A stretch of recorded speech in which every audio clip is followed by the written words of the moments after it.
Healthy India के सभी दर्शकों को मेरा नमस्कार। आपका इस विशेष कार्यक्रम में स्वागत है। अब तक हम आपके साथ 47 कार्यक्रम कर चुके हैं। उसमें 100 से भी अधिक विशेषज्ञों ने आपको सलाह मशवरा दिया है, अपने विचार व्यक्त किए हैं। पर आज जब पूरा भारत आज़ादी का अमृत महोत्सव मना रहा है, तो ये विशेष कार्यक्रम हम आपके लिए लेके आए हैं। और विशेष कार्यक्रम के लिए अति विशिष्ट अतिथि का होना ज़रूरी है।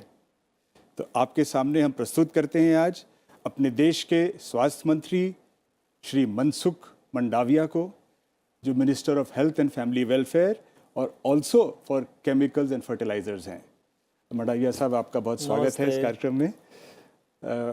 सबसे पहले आपका धन्यवाद। मैं जानता हूं कितने व्यस्त हैं आप, आपने समय निकाला है इसके लिए। कुछ छोटी छोटी बातें आपसे करना चाहेंगे अपने दर्शकों के लिए। सबसे पहले तो अभी आज़ादी का अमृत महोत्सव है और अभी हम लोग ने 200 करोड़ वैक्सीनेशन का टारगेट पूरा किया है। ये हम सब मेडिकल फ्रेटर्निटी के लिए भी बहुत प्राइड की बात है, बहुत गर्व की बात है। उसके बारे में कुछ कहना चाहेंगे कि अब आगे हम लोग क्या करेंगे इसके बारे में? अभी बूस्टर्स, नेक्स्ट बूस्टर का कुछ डिसाइडेड नहीं है, क्या स्ट्रैटेजी रहेगी? सबसे पहले तो देश आज़ादी का अमृत महोत्सव भी मना रहा है और vaccine research, vaccine manufacturing and vaccination में आत्मनिर्भर भारत की कहानी भी लिख रहा है। देश ने 16 जनवरी 2021 में वैक्सीनेशन अभियान की शुरुआत की थी। आज कुल मिला के 18 महीने हुए। 9 महीने में 100 करोड़ किया और दूसरे 9 महीने में दूसरा 100 करोड़, 200 करोड़ डोज आज हिंदुस्तान ने एडमिनिस्टर कर दिया। आत्मनिर्भर भारत की कहानी में इसलिए बोल रहा हूँ, ये उपलब्धि छोटी उपलब्धि नहीं है। जब कोविड क्राइसिस की शुरुआत हुई और जब मैं इंटरनेशनल प्लेटफॉर्म पर बातचीत करता था और इंटरनेशनल प्लेटफॉर्म पर मीटिंग होती थी, उस वक्त दुनिया के साइंटिस्ट लोग, दुनिया इंडिया में कोविड मैनेजमेंट कैसे होगा, वैक्सीनेशन कैसे होगा, उसके आधार पर दुनिया का मैपिंग करते थे। इंडिया में ज़्यादा लोग इफेक्टेड होंगे तो दुनिया का क्रम बढ़ेगा, इंडिया में ज़्यादा लोगों का मृत्यु होगा, दुनिया का क्रम बढ़ेगा। उसके मन में एक कन्फ्यूज़न था कि इंडिया मैनेज कर पाएंगे कि नहीं कर पाएंगे। आज मुझे बताते हुए खुशी हो रही है, दुनिया भारत की, इंडिया की कोविड वैक्सीनेशन और कोविड मैनेजमेंट के लिए प्रशंसा कर रहे हैं। हमने फर्स्ट और सेकंड वेव के बाद जब थर्ड वेव आया, तो थर्ड वेव में हम 80% वैक्सीनेटेड थे। दुनिया में थर्ड वेव के दरमियान बहुत लोग मरे, बहुत इफेक्ट भी हुई, लेकिन इंडिया में बहुत कम कैजुअलिटी हुई और हम थर्ड वेव नहीं, थर्ड सर्ज होके ख़त्म हो गए। ये हमारी आत्मनिर्भर भारत की कहानी हो गई। दूसरा, आपने पूछा है कि आने वाले दिनों में आप उसको कैसे मैनेज करेंगे।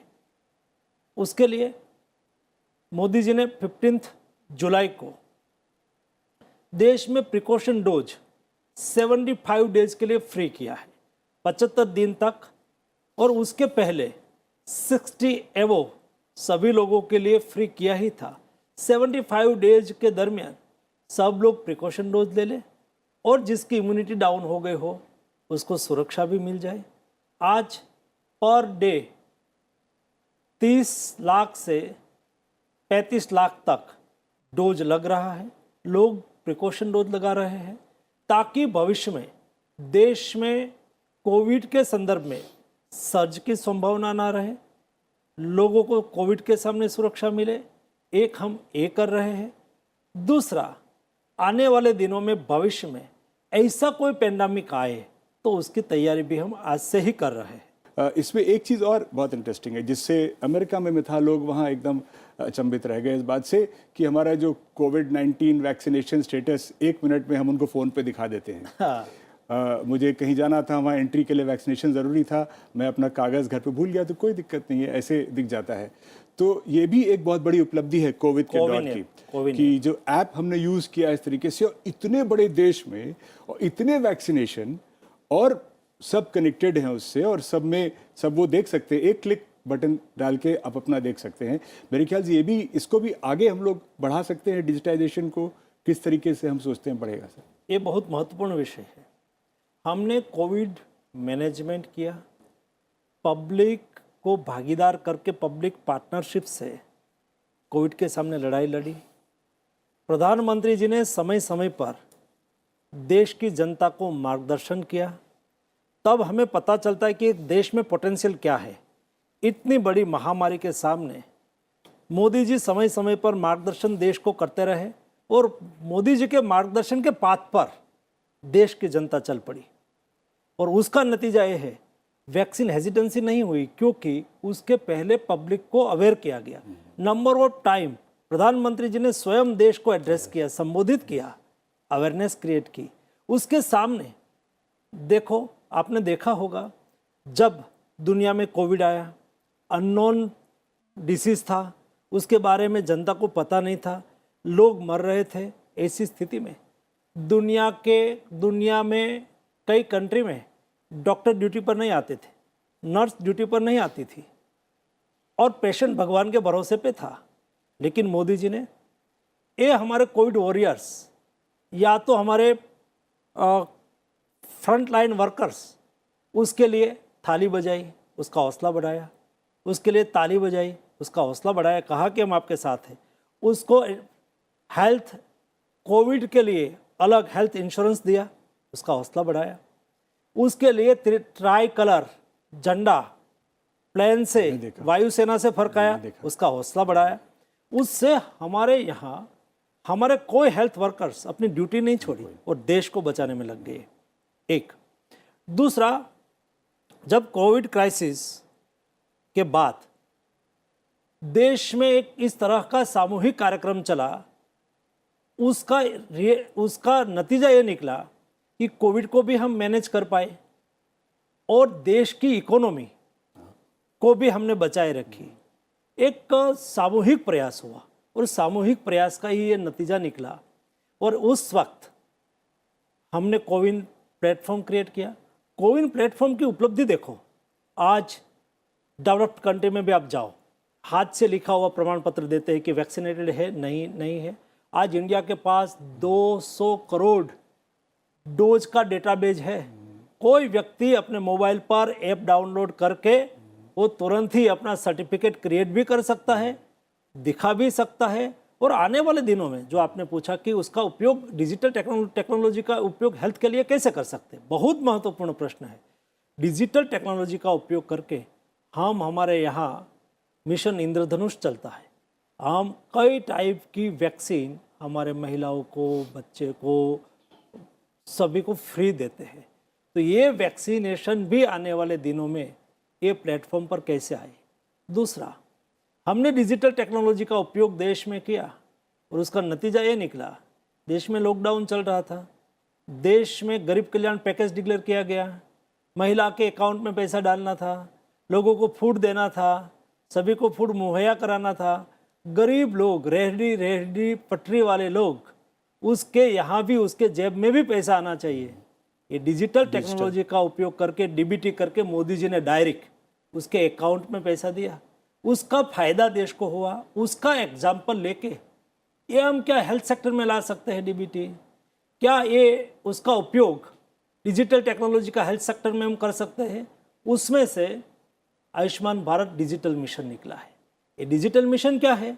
डिजिटल मिशन, हर देश के नागरिक जिसका एक डिजिटल अकाउंट हो, ये अकाउंट में उसका सारा हेल्थ हिस्ट्री हो, उसको कोई भी टाइप की, उसको कोई फाइल लेके वो भविष्य में घूमना ही नहीं।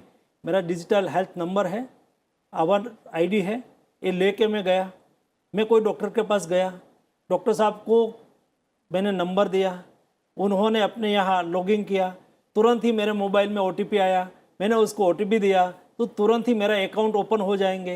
ये मेरा अकाउंट ओपन हो गया, मैं कौन से डिसीज़ से ग्रस्त हूँ, भूतकाल में मुझे कौन से डिसीज़ हुए, मैंने क्या क्या ट्रीटमेंट ली है, उसमें मेरा कौन सी मेडिसिन चल रही है, ये मेडिसिन की कोई साइड इफेक्ट हुई है कि नहीं हुई है, सारी हिस्ट्री उसमें से उसको देखने मिल जाएगी। उससे फ़ायदा ये होगा कि वो ट्रीटमेंट अच्छी तरह से कर पाएंगे। उसको पता होगा कि जो पेशेंट आए हैं उसको एक्चुअल उसकी क्या डिसीज़ है, कौन सी मेडिसिन ले रहे हैं, उसका रिपोर्ट क्या है। तो परमानेंट कई रिपोर्ट ऐसा होता है तो परमानेंट कराने की आवश्यकता नहीं होती है। एक बार है ये डिसीज़ पता चल जाता है तो उसकी ट्रीटमेंट चलती है, उसका खर्च भी बचेगा। इस दृष्टि से डिजिटल टेक्नोलॉजी का उपयोग करके हम आने वाले दिनों में हेल्थ मिशन को आगे बढ़ा रहे हैं और देश के नागरिकों को हेल्थ सिक्योरिटी प्रदान करने की दिशा में आगे बढ़ रहे हैं। आयुष्मान भारत का आपने जिक्र किया सर, ये तो डिजिटल मिशन तो है ही। आयुष्मान भारत में और हमारी क्या प्रोग्रेस हुई है और चैलेंजेस क्या हम फेस करें, क्योंकि उसको इतनी बड़ी स्कीम को चलाना, इतनी एम्बिशियस स्कीम है, दुनिया में किसी ने नहीं किया, ये भारत ही कर रहा है।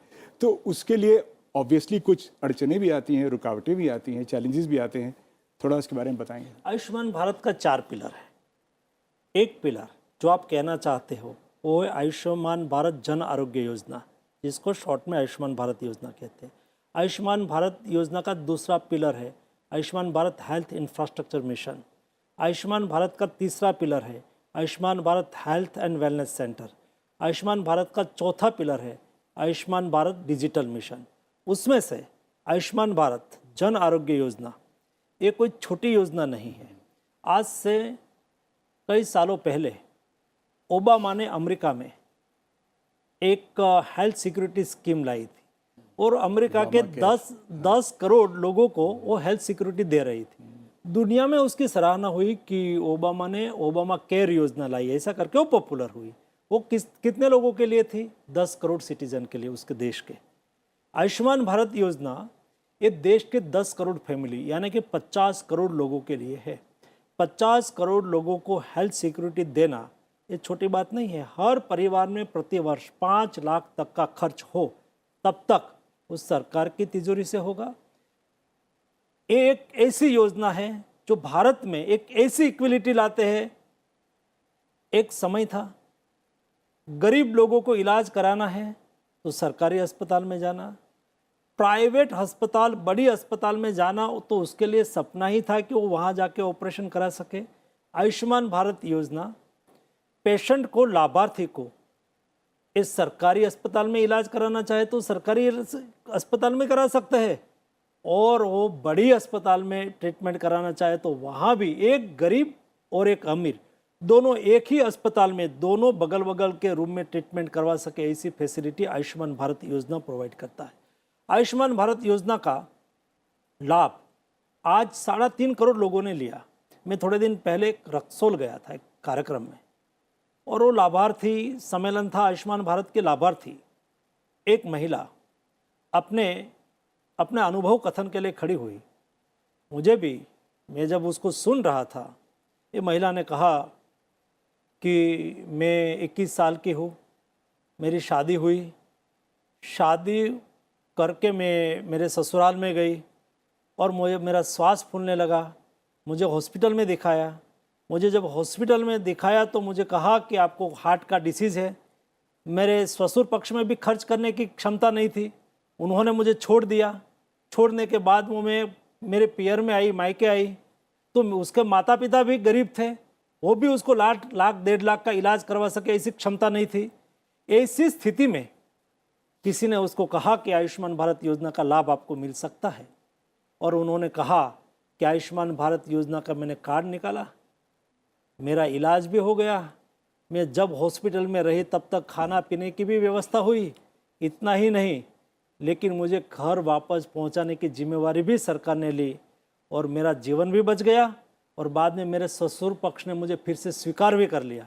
ये बात मैं जब सुन रहा था तब मुझे दिल में सेटिस्फेक्शन हुआ कि मैं जो काम कर रहा हूँ और मोदी जी का जो सपना है कि देश के कोई गरीब व्यक्ति बिना इलाज कराने से मृत्यु की नौबत नहीं आनी चाहिए, उसको चरितार्थ करने के लिए मैं और ज़्यादा कैसे काम करूं, ये हौसला और प्रेरणा ऐसे अनुभव कथन से हमें मिलती है। यही सफलता का रास्ता है और आने वाले दिनों में हम तेज़ी से कार्ड बनाने के काम में लगे हुए हैं। आज 19 करोड़ कार्ड निकल चुका है और एक वर्ष में हम 50 करोड़ 100% कार्ड निकाल देंगे। हर व्यक्ति के पास आयुष्मान भारत का कार्ड होगा, उसके जेब में 5 लाख रुपए के इलाज की सिक्योरिटी होगी।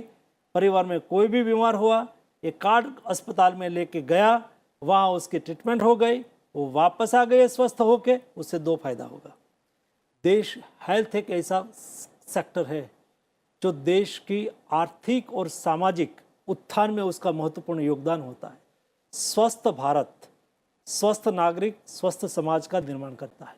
स्वस्थ समाज ही स्वस्थ और समृद्ध राष्ट्र बना सकता है।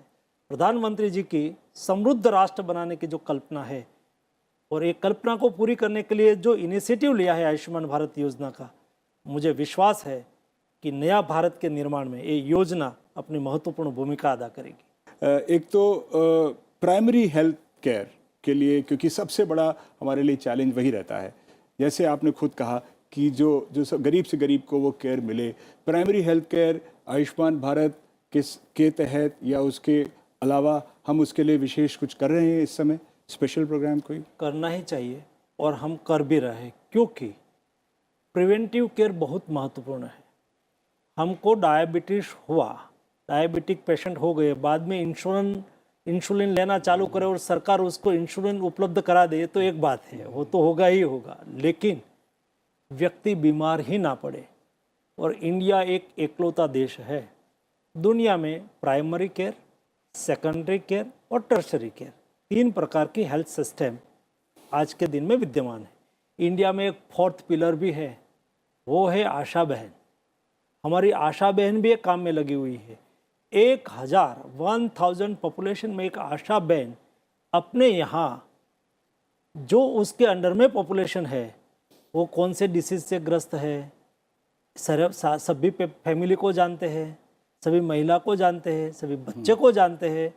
वो कहती है कि मोदी जी ने देश में Ayushman Bharat health and wellness centre के तहत मोदी जी ने तय किया कि 1,50,000 हेल्थ एंड वेलनेस सेंटर, 5-6 हज़ार के पॉपुलेशन में एक हेल्थ एंड वेलनेस सेंटर आज बनाया जा रहा है। 1,20,000 से अधिक हेल्थ एंड वेलनेस सेंटर आज चालू हो चुके हैं। ये हेल्थ एंड वेलनेस सेंटर पर क्या होता है?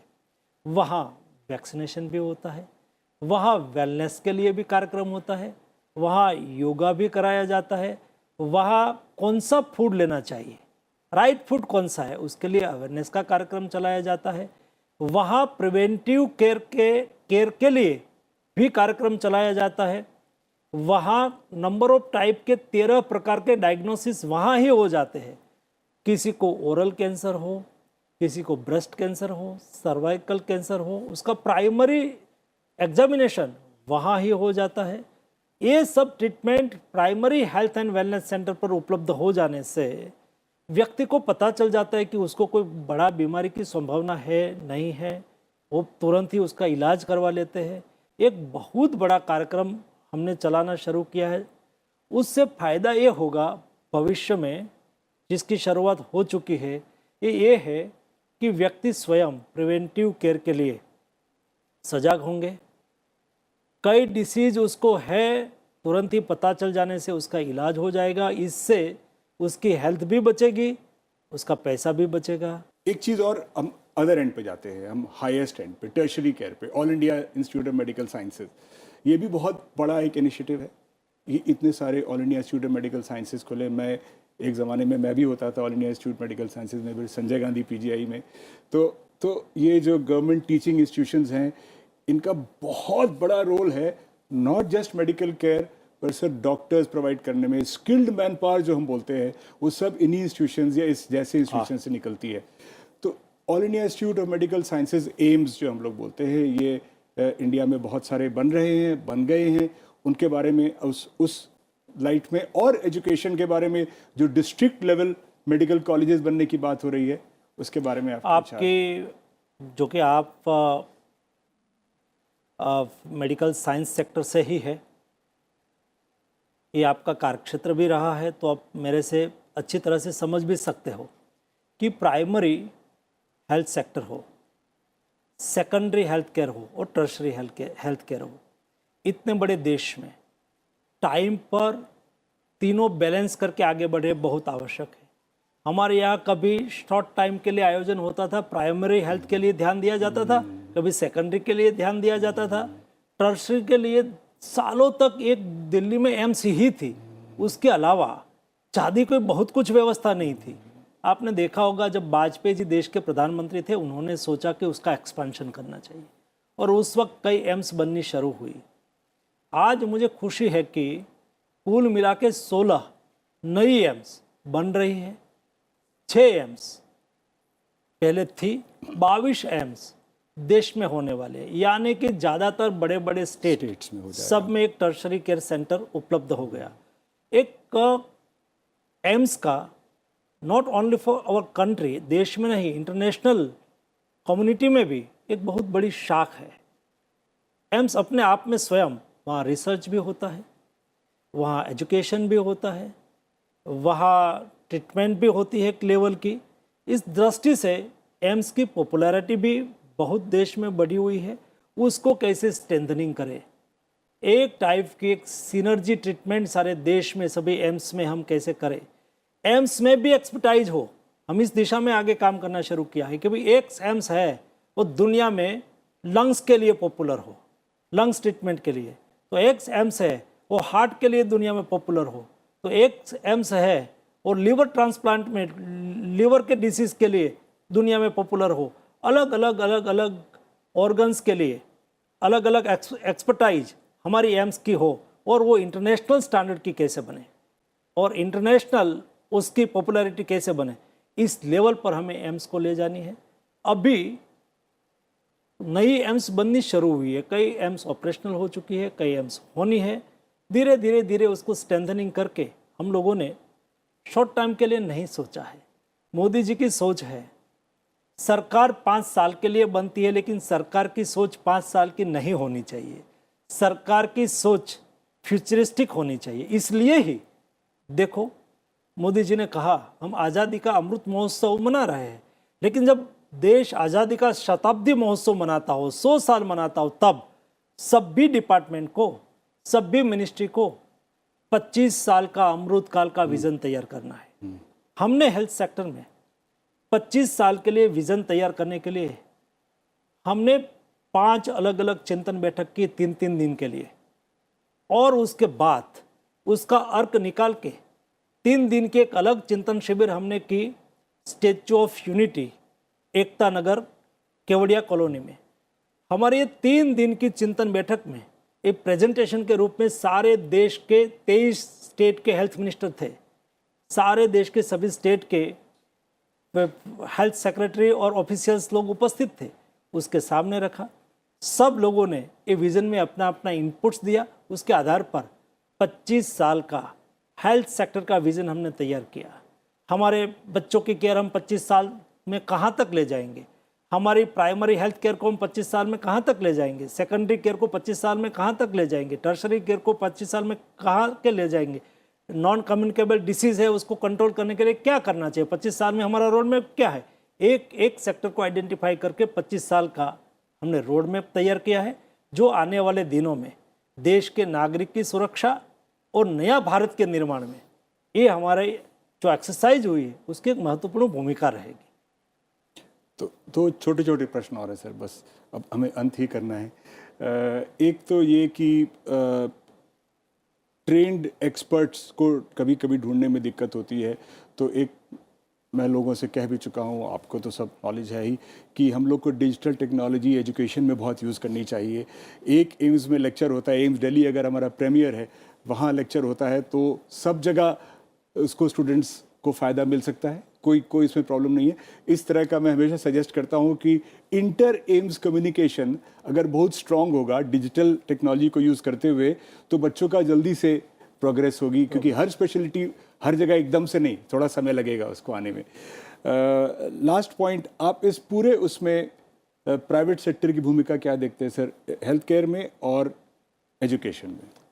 एजुकेशन और हेल्थ केयर में पब्लिक पार्टनरशिप बहुत आवश्यक होती है और प्राइवेट प्लेयर भी अपनी भूमिका सुनिश्चित करें, उसके लिए भी हमें एक सिस्टमेटिक पाथवे तय करना होगा और हमने किया है।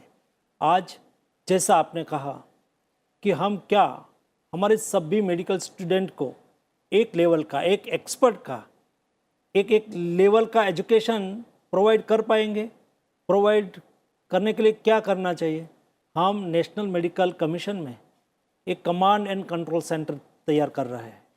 वहाँ नंबर ऑफ टाइप की आर्टिफिशियल इंटेलिजेंस के साथ इंफॉर्मेशन कलेक्ट करने की व्यवस्था हो।